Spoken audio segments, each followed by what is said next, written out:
മാത്രമല്ല ഭരണഘടനയിൽ കൃത്യമായി 89 രജിസ്റ്റർ ചെയ്യുമ്പോൾ കൃത്യമായി അതിൽ ആലേഖനം ചെയ്തിട്ടുണ്ട് ഉമറാക്കളും ഉലമാക്കളുമുള്ളൊരു കൂട്ടായ്മ.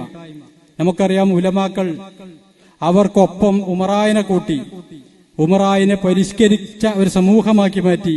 അങ്ങനെ ഉമറാവും ഉലമാവും കൂടി മഹല്ല് ശാക്തീകരിക്കണമെന്ന കൃത്യമായ ബോധ്യത്തോടു കൂടിയാണ് സംഘടന ഉണ്ടാക്കിയതെങ്കിൽ ഈ ഇടെ നമുക്കൊക്കെ കാണാൻ കഴിയുന്നത് ഉമറാക്കളെ മാത്രമാക്കി പണ്ഡിതന്മാർക്കും സമസ്തയെ വിവിധ തലങ്ങളിൽ നെഞ്ചേറ്റിയ അതിന് എല്ലാവിധ മുന്നേറ്റങ്ങൾക്കും ചുക്കാൻ പിടിക്കുന്ന സംഘടനാ ബന്ധുക്കളെയൊക്കെ മാറ്റി വെറും ഉമറാക്കൾക്ക് മാത്രം പരിമിതപ്പെടുത്തി നമ്മുടെ പൂർവിക സൂരികൾ സ്വപ്നം കണ്ട ഈ ആശയത്തെ കൃത്യമായി തകർത്ത് കളയുന്ന ഒരവസ്ഥയിലേക്ക് നമ്മുടെ മഹല്ല് ഫെഡറേഷന്റെ ചില തൽപര കക്ഷികളുടെ ശ്രമം കാരണം അങ്ങനെ സംഭവിച്ചിട്ടുണ്ട്.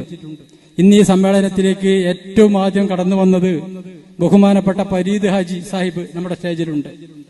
അദ്ദേഹം എന്നോട് സ്വകാര്യമായി പറഞ്ഞത്, ബഹുമാനപ്പെട്ട ഇദലി ശിഹാബ് തങ്ങൾ സെക്രട്ടറിയായി SMF ഉണ്ടായ 87 അന്ന് മുതൽ തന്നെ അദ്ദേഹം സംസ്ഥാന കമ്മിറ്റിയിൽ അംഗമാണ്. മാത്രമല്ല, സംസ്ഥാന കമ്മിറ്റിയിലെ പ്രധാന ഭാരവാഹിയാണ്. ജില്ലയിൽ അദ്ദേഹം വളരെ പ്രധാന സ്ഥാനങ്ങൾ അലങ്കരിച്ച വ്യക്തിയാണ്. പക്ഷേ ഈ വർഷം അദ്ദേഹത്തിന് അതിന്റെ മെമ്പർഷിപ്പ് പോലും ലഭിക്കാത്ത വിധം നമ്മുടെ പുതിയ മാനലും പരിഷ്കാരങ്ങളും അതൊരു ഫരീദാജി മാത്രം ഒതുങ്ങുന്നതല്ല.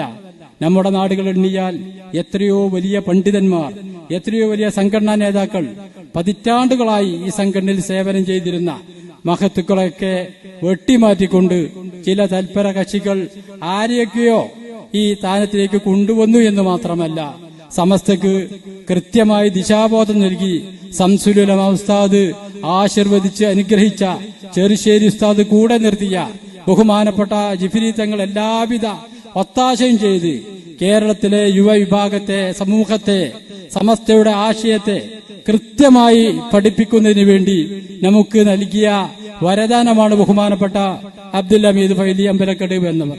അദ്ദേഹത്തെ, ഈ സംവിധാനത്തെ, അദ്ദേഹം മഹല്ല് പ്രസിഡന്റായത് അമ്പലക്കടവിലാണ്. അദ്ദേഹം മഹല്ല് പ്രസിഡന്റാണ്. അത് കഴിഞ്ഞ് കാളികാവ് പഞ്ചായത്തിന്റെ പ്രസിഡന്റാണ് അദ്ദേഹം. അത് കഴിഞ്ഞ് മേഖലയുടെ ഉപാധ്യക്ഷനാണ് അദ്ദേഹം.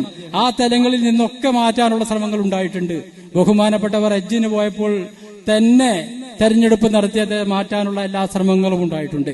എന്നാൽ അതൊക്കെ അവിടുത്തെ സമസ്ത സ്നേഹികള് അതൊക്കെ നേരിട്ടുകൊണ്ട് അദ്ദേഹത്തെ ജില്ലാ കമ്മിറ്റിയിലും അത് കഴിഞ്ഞ് സംസ്ഥാന കമ്മിറ്റിയിലും എത്തിയപ്പോ ഒരു കാരണവുമില്ലാതെ ഈ ഇരിക്കുന്ന നമുക്ക് മാത്രമേ